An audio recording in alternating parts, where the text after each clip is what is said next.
जय श्री राम मेरे प्यारे भक्तों। आज के रामायण पाठ में आप सभी का स्वागत है। आइए शुरू करते हैं रामचरितमानस लंका कांड के 12वें दोहे के हिंदी अनुवाद से।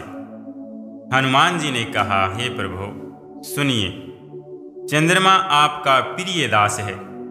आपकी सुंदर श्याम मूर्ति चंद्रमा के हृदय में बसती है। वही श्यामता की झलक चंद्रमा में है। पवन पुत्र हनुमान जी के वचन सुनकर सुजान श्री राम जी हंसे। फिर दक्षिण की ओर देखकर कृपा निधान प्रभु बोले, हे विभीषण, दक्षिण दिशा की ओर देखो, बादल कैसा घुमड़ रहा है और बिजली चमक रही है। भयानक बादल मीठे मीठे स्वर से गरज रहा है, कहीं कठोर ओलों की वर्षा न हो। विभीषण बोले, हे कृपालु सुनिए, यह न तो बिजली है न बादलों की घटा। लंका की चोटी पर एक महल है, 10 ग्रीव रावण वहां नाच गान का अखाड़ा देख रहा है। रावण ने सिर पर मेघडबर यानी बादलों के डंबर जैसा विशाल और काला छत्र धारण कर रखा है। वही मानो बादलों की अत्यंत काली घटा है। मंदोदरी के कानों में जो कर्णफूल हिल रहे हैं, हे प्रभु, वही मानो बिजली चमक रही है। हे देवताओं के सम्राट सुनिए, अनुपम ताल और मृदंग बज रहे हैं। वही मधुर गर्जन ध्वनि है। रावण का अभिमान समझकर प्रभु मुस्कराए। उन्होंने धनुष चढ़ाकर उस पर बाण का संधान किया और एक ही बाण से रावण के छत्र, मुकुट और मंदोदरी के कर्णफूल काट गिराए। सबके देखते देखते वे जमीन पर आ पड़े, पर इसका भेद किसी ने नहीं जाना। ऐसा चमत्कार करके श्री राम जी का बाण वापस आकर फिर तरकस में जा घुसा। यह महान रस भंग रंग में भंग देखकर रावण की सारी सभा भयभीत हो गई। न भूकंप हुआ, न बहुत जोर की हवा चली, न कोई अस्त्र शस्त्र ही नेत्रों से देखे। फिर ये छत्र, मुकुट और कर्णफूल कैसे कट कर गिर पड़े।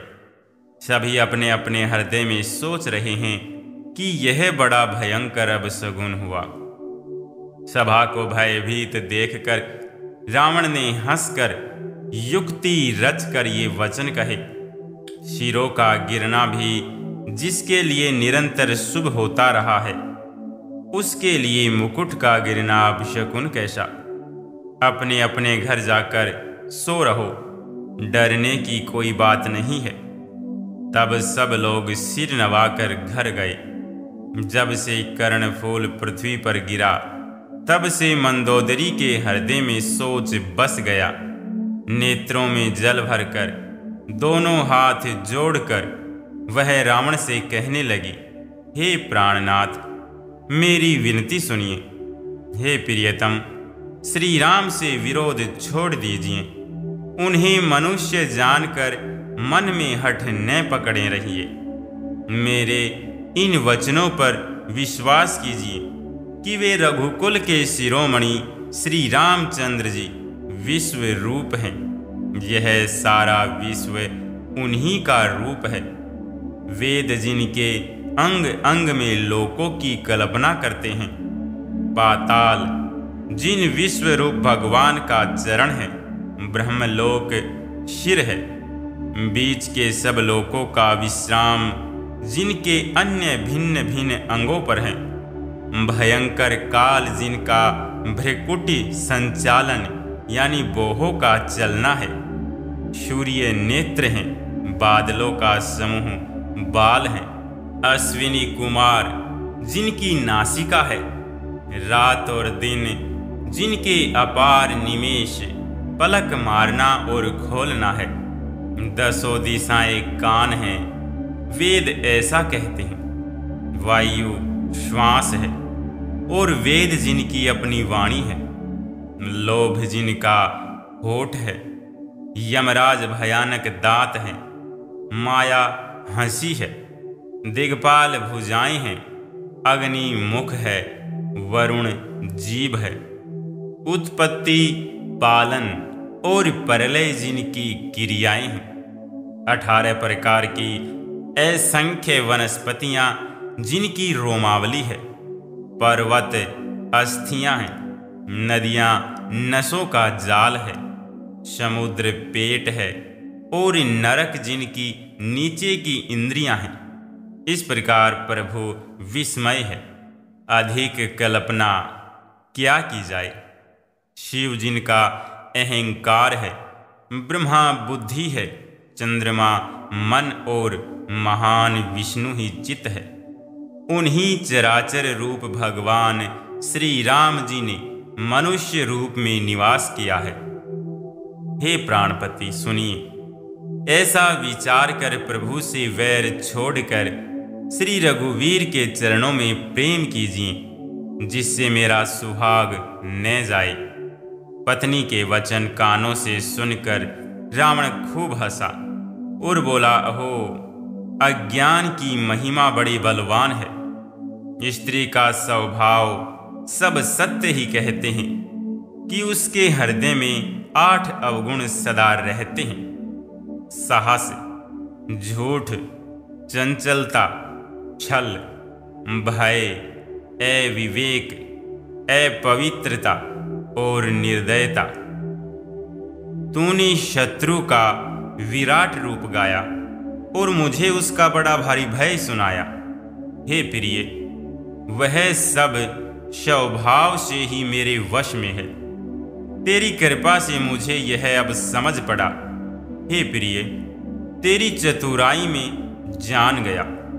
तू इस प्रकार इसी बहाने मेरी प्रभुता का बखान कर रही है।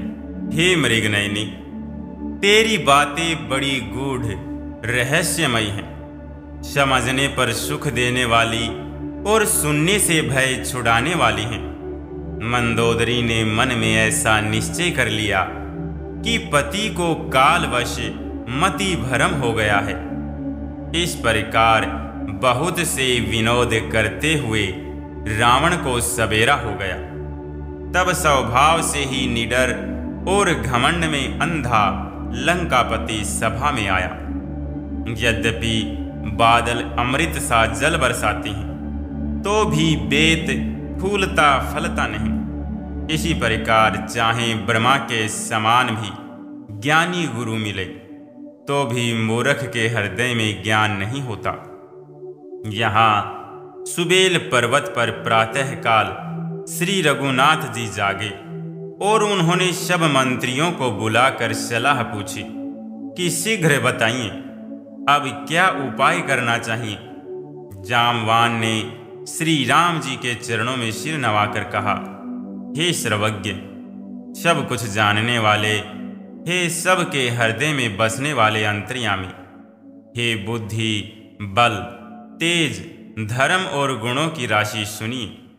मैं अपनी बुद्धि के अनुसार सलाह देता हूँ कि बाली कुमार अंगद को दूत बनाकर भेजा जाए।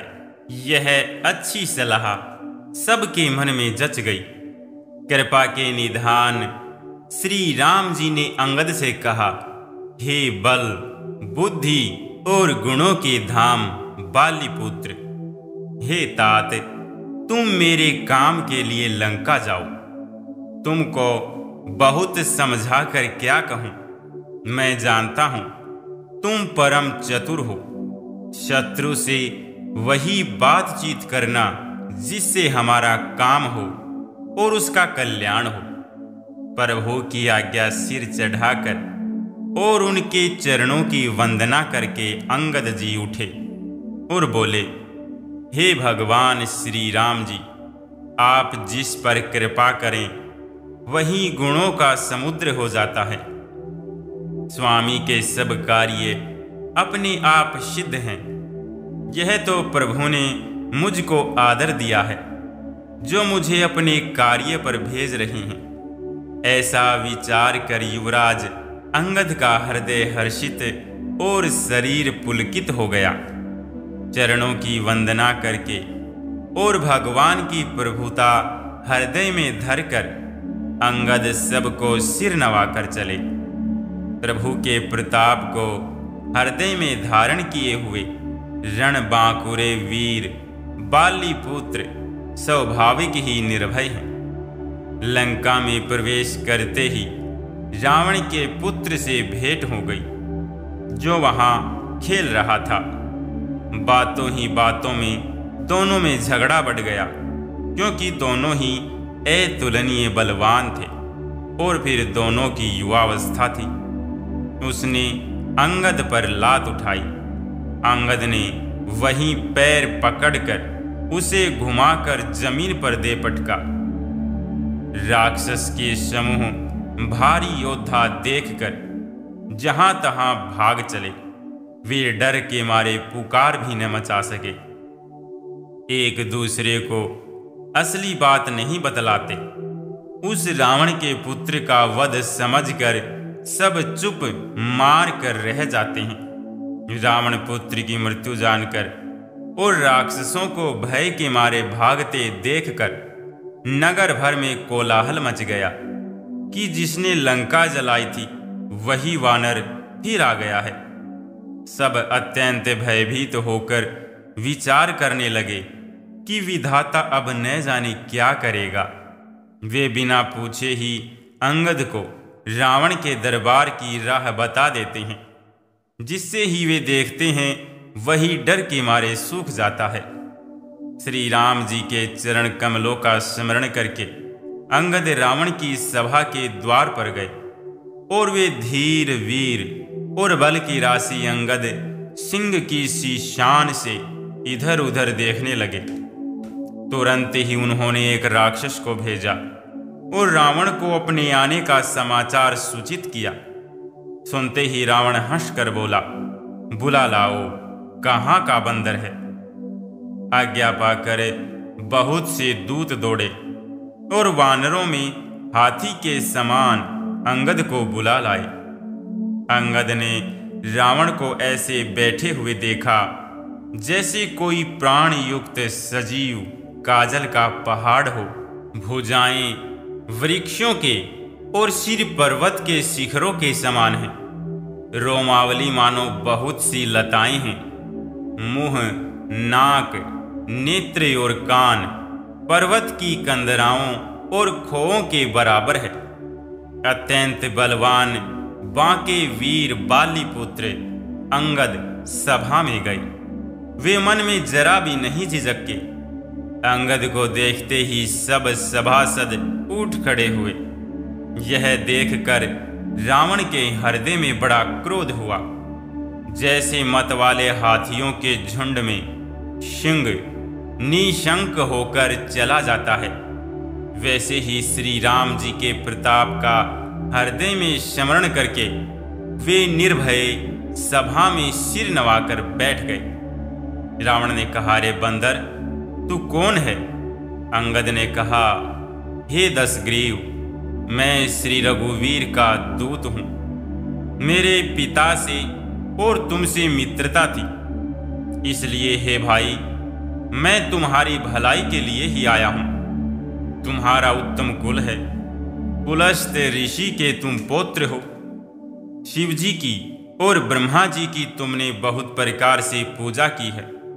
उनसे वर पाए हैं और सब काम सिद्ध किए हैं। लोकपालों और सब राजाओं को तुमने जीत लिया है। राजमद से या मोहवश तुम जगजननी सीता जी को हर लाए हो। अब तुम मेरे शुभ वचन, मेरे हित भरी सलाह सुनो। उसके अनुसार चलने से प्रभु श्री राम जी तुम्हारे सब अपराध क्षमा कर देंगे।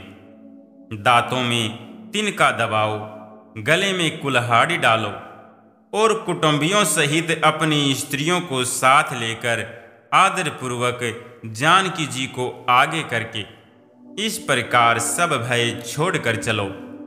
और हे शरणागत के पालन करने वाले रघुवंश शिरोमणि श्री राम जी, मेरी रक्षा कीजिए, रक्षा कीजिए। इस प्रकार प्रार्थना करो। प्रार्थना करके पुकार करते हुए ऐसे सुनते ही प्रभु तुमको निर्भय कर देंगे। रावण ने कहा, अरे बंदर बच्चे, संभाल कर बोल। मूर्ख, मुझे देवताओं के शत्रुओं को तूने जाना नहीं। अरे भाई, अपना और अपने बाप का नाम तो बता, किस नाते से मित्रता मानता है? अंगद ने कहा, मेरा नाम अंगद है, मैं बाली का पुत्र हूं। उनसे कभी तुम्हारी भेंट हुई थी? अंगद का वचन सुनते ही रावण कुछ सकुचा गया और बोला, हाँ, मैं जान गया, मुझे याद आ गया, बाली नाम का एक बंदर था। अरे अंगद, तू ही बाली का लड़का है। अरे कुल नाशक, तू तो अपने कुल रूपी बांस के लिए अग्नि रूप ही पैदा हुआ, गर्भ में ही क्यों न नष्ट हो गया? तू व्यर्थ ही पैदा हुआ, जो अपने ही मुंह से तपस्वियों का दूत कहलाया।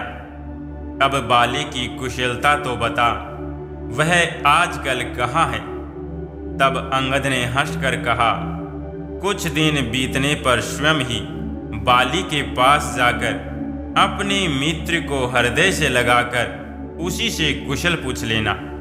श्री राम जी से विरोध करने पर जैसी कुशल होती है, वह सब तुमको वे सुनावेंगे। हे मूर्ख, सुन, भेद उसी के मन में पड़ सकता है, भेद नीति उसी पर अपना प्रभाव डाल सकती है जिसके हृदय में श्री रघुवीर न हो। सच है, मैं तो कुल का नाश करने वाला हूं, और हे रावण, तुम कुल के रक्षक हो। अंधे बहरे भी ऐसी बात नहीं कहते। तुम्हारे तो 20 नेत्र हैं और 20 कान हैं। शिव, ब्रह्मा आदि देवता और मुनियों के समुदाय जिनके चरणों की सेवा करना चाहते हैं, उनका दूत होकर मैंने कुल को डुबा दिया। अरे ऐसी बुद्धि होने पर भी तुम्हारा हृदय फट नहीं जाता। वानर, अंगद की कठोर वाणी सुनकर रावण आंखें तरेर कर यानी तिरछी करके बोला, अरे दुष्ट, मैं तेरे सब कठोर वचन इसलिए सह रहा हूं कि मैं नीति और धर्म को जानता हूं, उन्हीं की रक्षा कर रहा हूं। अंगद ने कहा, तुम्हारी धर्मशीलता मैंने भी सुनी है। वह यह है कि तुमने पराई स्त्री की चोरी की है और दूत की रक्षा की बात तो अपनी आंखों से देख ली। ऐसे धर्म के व्रत को धारण पालन करने वाले तुम डूब कर मर नहीं जाते। नाक कान से रहित बहन को देखकर तुमने धर्म विचार कर ही तो क्षमा कर दिया था। तुम्हारी धर्मशीलता जग जाहिर है। मैं भी बड़ा भाग्यवान हूं जो मैंने तुम्हारा दर्शन पाया। रावण ने कहा, रे जड़ जंतु वानर, व्यर्थ बक बक न कर।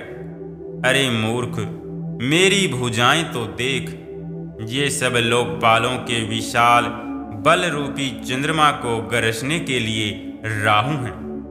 फिर तूने सुना ही होगा कि आकाश रूपी तालाब में मेरी भुजाओं की कमलों पर बसकर शिवजी सहित कैलाश हंस के समान शोभा को प्राप्त हुआ था। अरे अंगद, सुन, तेरी सेना में बता ऐसा कौन योद्धा है जो मुझसे भिड़ सकेगा? तेरा मालिक तो स्त्री के वियोग में बलहीन हो रहा है और उसका छोटा भाई उसी के दुख से दुखी और उदास है। तुम और सुग्रीव दोनों नदी तट के वृक्ष हो। मेरा छोटा भाई विभीषण, सो वह भी बड़ा डरपोक है। मंत्री जामवान बहुत बूढ़ा है, वह अब लड़ाई में क्या चढ़ उद्यत हो सकता है। नल नील तो शिल्प कर्म जानते हैं, वे लड़ना नहीं जानते। हाँ, एक वानर जरूर महान बलवान है जो पहले आया था और जिसने लंका जलाई थी। यह वचन सुनते ही बाली पुत्र अंगद ने कहा, हे राक्षस राज, सच्ची बात कहो, क्या उस वानर ने सचमुच तुम्हारा नगर जला दिया? रावण जैसे जगद्विजय योद्धा का नगर एक छोटे से वानर ने जला दिया। ऐसे वचन सुनकर उन्हें सत्य कौन कहेगा? हे रावण, जिसको तुमने बहुत बड़ा योद्धा कहकर सराहा है, वह तो सुग्रीव का एक छोटा सा दौड़कर चलने वाला हरकारा है। वह बहुत चलता है, वीर नहीं है। उसको तो हमने केवल खबर लेने के लिए भेजा था। क्या सचमुच ही उस वानर ने प्रभु की आज्ञा पाए बिना ही तुम्हारा नगर जला डाला? मालूम होता है इसी डर से वह लौटकर सुग्रीव के पास नहीं गया और कहीं छिप रहा। हे रावण, तुम सब सत्य ही कहते हो। मुझे सुनकर कुछ भी क्रोध नहीं है। सचमुच हमारी सेना में कोई भी ऐसा नहीं है जो तुमसे लड़ने में शोभा पाए। प्रीति और वैर बराबरी वाले से ही करना चाहिए। नीति ऐसी ही है। सिंह यदि मेंढकों को मारे तो क्या उसे कोई भला कहेगा? यद्यपि तुम्हें मारने में श्री राम जी की लघुता है और बड़ा दोष भी है, तथापि हे रावण सुनो, क्षत्रिय जाति का क्रोध बड़ा कठिन होता है। वक्रोक्ति रूपी धनुष से वचन रूपी बाण मारकर अंगद ने शत्रु का हृदय जला दिया। वीर रावण उन बाणों को मानो प्रत्योत्तर रूपी संड शीशियों से निकाल रहा है। तब रावण हंसकर बोला, बंदर में यह एक बड़ा गुण है कि जो उसे पालता है उसका वह अनेकों उपायों से भला करने की चेष्टा करता है। बंदरों को धन्य है जो अपने मालिक के लिए लाज छोड़कर जहां तहां नाचता है। नाच कूद कर लोगों को रिझाकर मालिक का हित करता है। यह उसके धर्म की निपुणता है। हे अंगद, तेरी जाति स्वामी भक्त है, फिर भला तू अपने मालिक के गुण इस प्रकार कैसे न बखानेगा? मैं गुण ग्राहक, गुणों का आदर करने वाला और परम सुजान समझदार हूँ। इसी से तेरी जली कटी बक बक पर ध्यान नहीं देता। अंगद ने कहा, तुम्हारी सच्ची गुण ग्राहकता तो मुझे हनुमान ने सुनाई थी। उसने अशोक वन को तहस नहस करके तुम्हारे पुत्र को मारकर नगर को जला दिया था। तो भी तुमने अपनी गुण ग्राहकता के कारण यही समझा कि उसने तुम्हारा कुछ भी अपकार नहीं किया। तुम्हारा वही सुंदर स्वभाव विचार कर हे दशग्रीव, मैंने कुछ दृष्टता की है। हनुमान ने जो कुछ कहा था उसे आकर मैंने प्रत्यक्ष देख लिया कि तुम्हें न लज्जा है, न क्रोध है और न चिढ़ रहे हो। रावण बोला, रे वानर, जब तेरी ऐसी बुद्धि है तभी तो तू बाप को खा गया। ऐसा वचन कहकर रावण हंसा। अंगद ने कहा, पिता को खाकर फिर तुमको भी खा डालता, परंतु अभी तुरंत कुछ और ही बात मेरी समझ में आ गई। अरे नीच अभिमानी, बाली के निर्मल यश का पात्र जानकर तुम्हें मैं नहीं मारता। रावण, यह तो बता कि जगत में कितने रावण हैं? मैंने जितने रावण अपने कानों से सुन रखे हैं उन्हें सुन। एक रावण तो बाली को जीतने पाताल में गया था। तब बच्चों ने उसे गुड़साल में बांध रखा। बालक खेलते थे और जो जा जाकर उसे मारते थे। बाली को दया लगी तब उन्होंने उसे छुड़ा दिया। फिर एक रावण को सहस्र बाहु ने देखा और उसने दौड़कर उसको एक विशेष प्रकार से विचित्र जंतु की तरह समझकर पकड़ लिया। तमाशे के लिए वह उसे घर ले आया। तब पुलस्त मुनि ने जाकर उसे छुड़ाया। एक रावण की बात कहने में तो मुझे बड़ा संकोच हो रहा है। वह बहुत दिनों तक बाली की कांख में रहा था। इनमें से तुम कौन से रावण हो? झीझना छोड़कर सच सच बताओ। रावण ने कहा, रे मूर्ख, सुन, मैं वही बलवान रावण हूं जिसकी भुजाओं की लीला करामात कैलाश पर्वत जानता है, जिसकी सूरता उमापति महादेव जी जानते हैं, जिन्हें अपने सिर रूपी पुष्प चढ़ा चढ़ा कर मैंने पूजा था। सिर रूपी कमलों को अपने हाथों से उतार उतार कर मैंने अगणित बार त्रिपुरारी शिवजी की पूजा की है। अरे मूर्ख, मेरी भुजाओं का पराक्रम दिग्पाल जानते हैं, जिनके हृदय में वह आज भी चुभ रहा है। दिग्पाल दिशाओं के हाथी मेरी छाती की कठोरता को जानते हैं, जिनके भयानक दांत जब जब जाकर मैं उनसे जबरदस्ती भिड़ा मेरी छाती में कभी नहीं फूटे, अपना चिन्ह भी नहीं बना सके, बल्कि मेरी छाती से लड़ते ही वे मूली की तरह टूट गए, जिसके चलते समय पृथ्वी इस प्रकार हिलती है जैसे मतवाले हाथी के चलते समय छोटी नाव में वही जगत प्रसिद्धि प्रतापी रावण हूं। अरे झूठी बकवाद करने वाले, क्या तूने मुझको कानों से कभी नहीं सुना?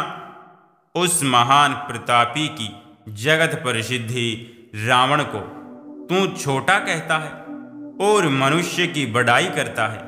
अरे दुष्ट, असभ्य तुच्छ बंदर, अब मैंने तेरा ज्ञान जान लिया। रावण के ये वचन सुनकर अंगद क्रोध सहित वचन बोले, अरे नीच अभिमानी, संभल कर सोच समझ कर बोल। जिनका फरसा सहस्र बाहों की भुजाओं रूपी अपार वन को जलाने के लिए अग्नि के समान था, जिनके फरसा रूपी समुद्र की तीव्र धारा में अनगिनत राजा अनेकों बार डूब गए, उन परशुराम जी का गर्व जिन्हें देखते ही भाग गया, वे मनुष्य कैसे हैं? क्यों रे मूर्ख उद्दंड, श्री रामचंद्र जी मनुष्य हैं? कामदेव भी क्या धनुर्धारी है? और गंगा जी क्या नदी है? कामधेनु क्या पशु है? और कल्प वृक्ष क्या पेड़ है? अन्न भी क्या दान है? और अमृत क्या रस है? गरुड़ जी क्या पक्षी हैं? शेष जी क्या सर्प हैं? अरे रावण, चिंतामणि भी क्या पत्र है? अरे ओ मूर्ख सुन, बैकुंठ भी क्या लोक है? और श्री रघुनाथ जी की अखंड भक्ति क्या और लाभों जैसा ही लाभ है? सेना समेत तेरा मान मथ कर, अशोक वन को उजाड़ कर, नगर को जलाकर और तेरे पुत्र को मारकर जो लौट गए, तू उनका कुछ भी न बिगाड़ सका। क्यों रे दुष्ट, वे हनुमान जी क्या वानर है? अरे रावण, चतुराई छोड़कर सुन, कृपा के समुद्र श्री रघुनाथ जी का तू भजन क्यों नहीं करता? अरे दुष्ट, यदि तू श्री राम जी का वैरी हुआ तो तुझे ब्रह्मा और रुद्र भी नहीं बचा सकेंगे। हे मूढ़, व्यर्थ गाल न मार, डिंग न हाक। श्री राम जी से वैर करने पर तेरा ऐसा हाल होगा कि तेरे सिर समूह श्री राम जी के बाण लगते ही वानरों के आगे पृथ्वी पर पड़ेंगे, और रीछ वानर तेरे उन गेंद के समान अनेकों सिरों से चौगान खेलेंगे। जब श्री रघुनाथ जी युद्ध में कोप करेंगे और उनके अत्यंत तीक्ष्ण बहुत से बाण छूटेंगे, तब क्या तेरा ऐसा गाल चलेगा? ऐसा विचार कर कृपालु श्री राम जी को भज। अंगद के ये वचन सुनकर रावण बहुत अधिक जल उठा, मानो जलती हुई प्रचंड अग्नि में घी पड़ गया हो। वह बोला, अरे मूर्ख, कुंभकर्ण ऐसा मेरा भाई है, इंद्र का शत्रु, सुप्रसिद्ध मेघनाद मेरा पुत्र है, और मेरा पराक्रम तो तूने सुना ही नहीं कि मैंने संपूर्ण जड़ चेतन जगत को जीत लिया है। रे दुष्ट वानरों की सहायता जोड़कर राम ने समुद्र बांध लिया। बस यही उसकी प्रभुता है। समुद्र को तो अनेकों पक्षी भी लांघ जाते हैं, पर इसी से वे सभी शूरवीर नहीं हो जाते। अरे मूर्ख बंदर सुन, मेरी एक एक भुजा रूपी समुद्र बल रूपी जल से पूर्ण है, जिसमें बहुत से शूरवीर देवता और मनुष्य डूब चुके हैं। बता, कौन ऐसा शूरवीर है जो मेरे इन अथाह और अपार 20 समुद्रों का पार पा जाएगा? अरे दुष्ट, मैंने दिग्पालों तक से जल भरवाया और तू एक राजा का मुझे सुयश सुनाता है। यदि तेरा मालिक, जिसकी गुणगाथा तू बार बार कह रहा है, संग्राम में लड़ने वाला योद्धा है, तो फिर वह दूत किस लिए भेजता है? शत्रु से प्रीति संधि करते उसे लाज नहीं आती। पहले कैलाश का मथन करने वाली मेरी भुजाओं को देख, फिर अरे मूर्ख वानर, अपने मालिक की सराहना करना। रावण के समान शूरवीर कौन है, जिसने अपने ही हाथों से सिर काट काट कर अत्यंत हर्ष के साथ बहुत बार उन्हें अग्नि में होम दिया। स्वयं गौरीपति शिवजी इस बात के साक्षी हैं। मस्तकों के जलते समय जब मैंने अपने ललाटों पर लिखे हुए विधाता के अक्षर देखे, तब मनुष्य के हाथ से अपनी मृत्यु होना बाँचकर विधाता की वाणी लेखकों असत्य जानकर मैं हंसा। इस बात को समझकर स्मरण करके भी मेरे मन में डर नहीं है, क्योंकि मैं समझता हूँ कि बूढ़े ब्रह्मा ने बुद्धि भ्रम से ऐसा लिख दिया है। अरे मूर्ख, तू लज्जा और मर्यादा छोड़कर मेरे आगे बार बार दूसरे वीर का बल कहता है। अंगद ने कहा, रे रावण, तेरे समान लज्जावान जगत में कोई नहीं है। लज्जाशीलता तो तेरा सहज स्वभाव ही है। तू अपने मुंह से अपने गुण कभी नहीं कहता। सिर काटने और कैलाश उठाने की कथा चित्त में चढ़ी हुई थी, इससे तूने उसे 20 बार कहा। भुजाओं के उस बल को तूने हृदय में ही छिपा रखा है, जिससे तूने सहस्र बाहु, बलि और बाली को जीता था। अरे मंदबुद्धि सुन, अब बस कर। सिर काटने से भी क्या कोई शूरवीर होता है? इंद्रजाल रचने वाले को वीर नहीं कहा जाता, यद्यपि वह अपने ही हाथों अपना सारा शरीर काट डालता है। अरे मंदबुद्धि, समझकर देख, पतंगे मोहवश आग में जल मरते हैं, गधों के झुंड बोझ लाद कर चलते हैं, पर इस कारण वे शूरवीर नहीं कहलाते। अरे दुष्ट, अब बत बढ़ाओ मत कर, मेरा वचन सुन और अभिमान त्याग दे। हे दसमुख, मैं दूत की तरह संधि करने नहीं आया हूँ। श्री रघुवीर ने ऐसा विचार कर मुझे भेजा है। कृपालु श्री राम जी बार बार ऐसा कहते हैं कि सयार के मारने से सिंह को यश नहीं मिलता। अरे मूर्ख, प्रभु उन वचनों को मन में समझकर याद करके ही मैंने तेरे कठोर वचन सहे हैं, नहीं तो तेरा मुंह तोड़कर मैं सीता जी को जबरदस्ती ले जाता। अरे अधम, देवताओं के शत्रु, तेरा बल तो मैंने तभी जान लिया जब तू सोने में पराई स्त्री को चुरा लाया। तू राक्षसों का राजा और बड़ा अभिमानी है, परंतु मैं तो श्री रघुनाथ जी के सेवक सुग्रीव का दूत, सेवक का भी सेवक हूँ। यदि मैं श्री राम जी के अपमान से न डरूं, तो तेरे देखते देखते ऐसा तमाशा करूं कि तुझे जमीन पर पटक कर तेरी सेना का संहार कर और तेरे गांव को चौपट नष्ट भ्रष्ट करके, अरे मूर्ख, तेरी युवती स्त्रियों सहित जानकी जी को ले जाऊं। यदि ऐसा करूं तो भी इसमें कोई बड़ाई नहीं है।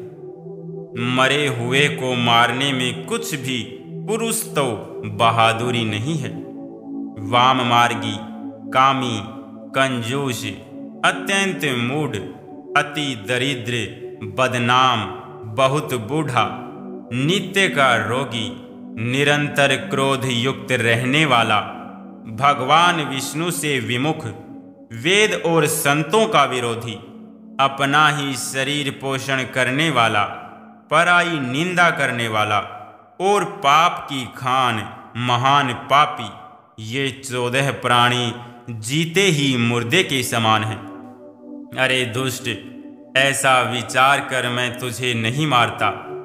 अब तू मुझ में क्रोध न पैदा कर, मुझे गुस्सा न दिला। अंगद के वचन सुनकर राक्षस राज रावण दांतों से होठ काट कर क्रोधित होकर हाथ मलता हुआ बोला, अरे नीच बंदर, अब तू मरना ही चाहता है, इसी से छोटे मुंह बड़ी बात कहता है। अरे मूर्ख बंदर, तू जिसके बल पर कड़वे वचन बक रहा है, उसमें बल, प्रताप, बुद्धि अथवा तेज कुछ भी नहीं है। उसे गुणहीन और मानहीन समझकर ही तो पिता ने वनवास दे दिया। उसे एक तो वह उसका दुख, उस पर युवती स्त्री का विरह, और फिर रात दिन मेरा डर बना रहता है। जिनके बल का तुझे गर्व है, ऐसे अनेकों मनुष्यों को तो राक्षस रात दिन खाया करते हैं। अरे मूढ़, जिद छोड़कर समझ विचार कर। जब उसने श्री राम जी की निंदा की, तब तो कपि श्रेष्ठ अंगद अत्यंत क्रोधित हुए, क्योंकि शास्त्र ऐसा कहते हैं कि जो अपने कानों से भगवान विष्णु और शिव की निंदा सुनता है, उसे गोवध के समान पाप होता है। वानर श्रेष्ठ अंगद बहुत जोर से कटकटाए शब्द किया और उन्होंने तम कर जोर से अपने दोनों भुजदंडों को पृथ्वी पर दे मारा। पृथ्वी हिलने लगी, जिससे बैठे हुए सभासद गिर पड़े और भय रूपी भूत से ग्रस्त होकर भाग चले। रावण गिरते गिरते संभल कर उठा, उसके अत्यंत सुंदर मुकुट पृथ्वी पर गिर पड़े। कुछ तो उसने उठाकर अपने सिरों पर सुधार कर रख लिया और कुछ अंगद ने उठाकर प्रभु श्री रामचंद्र जी के पास फेंक दिए। मुकुटों को आते देखकर वानर भागे, सोचने लगे, विधाता, क्या दिन में ही उल्कापात होने लगा, तारे टूटकर गिरने लगे, अथवा क्या रावण ने क्रोध करके 4 वज्र चलाए हैं, जो बड़े धाई के साथ वेग से आ रहे हैं। प्रभु ने उनसे हंसकर कहा, मन में डरो नहीं, ये न उल्का है, न वज्र है और न केतु या राहु ही है। अरे भाई, ये तो रावण के मुकुट हैं, जो बाली पुत्र अंगद के फेंके हुए आ रहे हैं। पवन पुत्र श्री हनुमान जी ने उछलकर उनको हाथ से पकड़ लिया और लाकर प्रभु के पास रख दिया। रीछ और वानर तमाशा देखने लगे। उनका प्रकाश सूर्य के समान था। वहां सभा में क्रोध युक्त रावण सबसे क्रोधित होकर कहने लगा कि बंदर को पकड़ लो और पकड़कर मार डालो। अंगद यह सुनकर मुस्कुराने लगे। रावण फिर बोला, इसे मारकर सब योद्धा तुरंत दौड़ो और जहां कहीं रीछ वानरों को पाओ वहीं खा डालो। पृथ्वी को बंदरों से रहित कर दो और जाकर दोनों तपस्वी भाइयों राम लक्ष्मण को जीते जी पकड़ लो। रावण के ये कोप भरे वचन सुनकर तब युवराज अंगद क्रोधित होकर बोले, तुझे गाल बजाते लाज नहीं आती? अरे निर्लज, अरे कुलनाशक, गला काट कर आत्महत्या करके मर जा। मेरा बल देखकर भी क्या तेरी छाती नहीं फटती? अरे स्त्री के चोर, अरे कुमार्ग पर चलने वाले, अरे दुष्ट, पाप की राशि, मंद बुद्धि और कामी, तू शनपात में क्या दुर्वचन बक रहा है? अरे दुष्ट राक्षस, तू काल के वश हो गया है। इसका फल तू आगे वानर और भालुओं को चपेटे लगने पर पावेगा। राम मनुष्य हैं, ऐसा वचन बोलते ही अरे अभिमानी, तेरी जीभ नहीं गिर पड़ती। इसमें संदेह नहीं है कि तेरी जीभें अकेले नहीं वरम सिरों के साथ रणभूमि में गिरेंगी। रे 10 कंध, जिसने एक ही बाण से बाली को मार डाला, वह मनुष्य कैसे है? अरे कुजाती, अरे जड़, 20 आंखें होने पर भी तू अंधा है। तेरे जन्म को धिक्कार है। श्री राम जी के बाण समूह तेरे रक्त की प्यास से प्यासे हैं, वे प्यासे ही रह जाएंगे। इस डर से अरे कड़वी बकवाद करने वाले नीच राक्षस, मैं तुझे छोड़ता हूं। मैं तेरे दांत तोड़ने में समर्थ हूं, पर क्या करूं, श्री रघुनाथ जी ने मुझे आज्ञा नहीं दी। ऐसा क्रोध आता है कि तेरे 10 मुंह तोड़ डालूं और तेरी लंका को पकड़कर समुद्र में डुबा दूं। तेरी लंका गुल्लर के फल के समान है। तुम सब कीड़े उसके भीतर अज्ञानवश निडर होकर बस रहे हो। मैं बंदर हूं, मुझे इस फल को खाते क्या देर थी। पर उदार कृपालु श्री रामचंद्र जी ने वैसी आज्ञा नहीं दी। अंगद की युक्ति सुनकर रावण मुस्कुराया और बोला, अरे मूर्ख, बहुत झूठ बोलना तूने कहाँ सीखा? बाली ने तो कभी ऐसा गाल नहीं मारा। जान पड़ता है तू तपस्वियों से मिलकर लबार हो गया है। अंगद ने कहा, रे 20 भुजा वाले, यदि तेरी 10 जीभें मैंने नहीं उखाड़ दी तो सचमुच मैं लबार ही हूं। श्री रामचंद्र जी के प्रताप को समझकर स्मरण करके अंगद क्रोधित हो उठे और उन्होंने रावण की सभा में प्रण करके दृढ़ता के साथ पैर रोप दिया और कहा, अरे मूर्ख, यदि तू मेरा चरण हटा सके तो श्री राम जी लौट जाएंगे। मैं सीता जी को हार गया। रावण ने कहा, हे सब वीरों सुनो, पैर पकड़कर बंदर को पृथ्वी पर पछाड़ दो। इंद्रजीत आदि अनेकों बलवान योद्धा जहां तहां से हर्षित होकर उठे। वे पूरे बल से बहुत से उपाय करके झपटते हैं, पर पैर टलता नहीं। तब सिर नीचा करके फिर अपने अपने स्थान पर जा बैठ जाते हैं।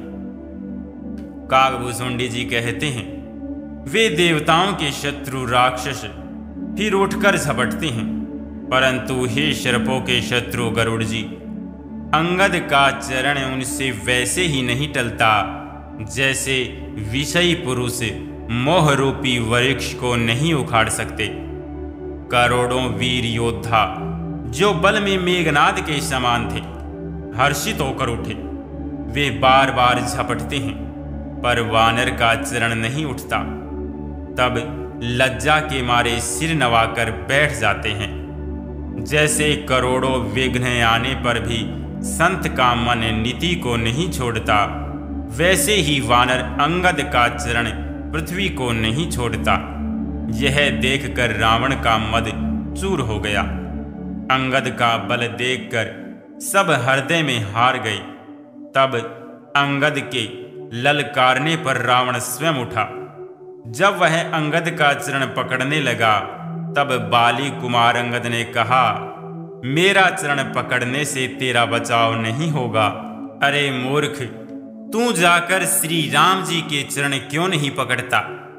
यह सुनकर वह मन में बहुत ही सकुचा कर लौट गया। उसकी सारी श्री जाती रही। वह ऐसा तेजहीन हो गया जैसे मध्याह्न में चंद्रमा दिखाई देता है। वह सिर नीचा करके सिंहासन पर जा बैठा, मानो सारी संपत्ति गंवा कर बैठा हो। श्री रामचंद्र जी जगत भर के आत्मा और प्राणों के स्वामी हैं। उनसे विमुख रहने वाला शांति कैसे पा सकता है? शिव जी कहते हैं, हे उमा, जिन श्री रामचंद्र जी के भ्रूविलास बहु के इशारे से विश्व उत्पन्न होता है और फिर नाश को प्राप्त होता है, जो तृण को वज्र और वज्र को तृण बना देते हैं। अत्यंत निर्बल को महान, प्रबल और महान प्रबल को अत्यंत निर्बल कर देते हैं। उनके दूत का प्रण कहो कैसे टल सकता है। फिर अंगद ने अनेकों प्रकार से नीति कही, पर रावण नहीं माना, क्योंकि उसका काल निकट आ गया था। शत्रुओं के गर्व को चूर करके अंगद ने उसको प्रभु श्री रामचंद्र जी का सुयश सुनाया और फिर वह राजा बाली का पुत्र यह कहकर चल दिया, रणभूमि में तुझे खेला खेला करने मारूं, तब तक अभी पहले से क्या बड़ाई करूं। अंगद ने पहले ही सभा में आने से पूर्व ही उसके पुत्र को मार डाला था। वह संवाद सुनकर रावण दुखी हो गया। अंगद का प्रण सफल देखकर सब राक्षस भय से अत्यंत ही व्याकुल हो गए। शत्रु के बल का मर्दन कर बल की राशि बाली पुत्र अंगद जी ने हर्षित होकर आकर श्री रामचंद्र जी के चरण कमल पकड़ लिए। उनका शरीर पुलकित है और नेत्रों में आनंदाश्रुओं का जल भरा है। संध्या हो गई जानकर दशग्रीव विलखता हुआ उदार होकर महल में गया। मंदोदरी ने रावण को समझाकर फिर कहा, जय श्री राम मेरे प्यारे भक्तों। आज के रामायण पाठ को हम यहीं पर विश्राम करते हैं। मिलते हैं कल के रामायण पाठ में। तब तक के लिए आप सभी को जय।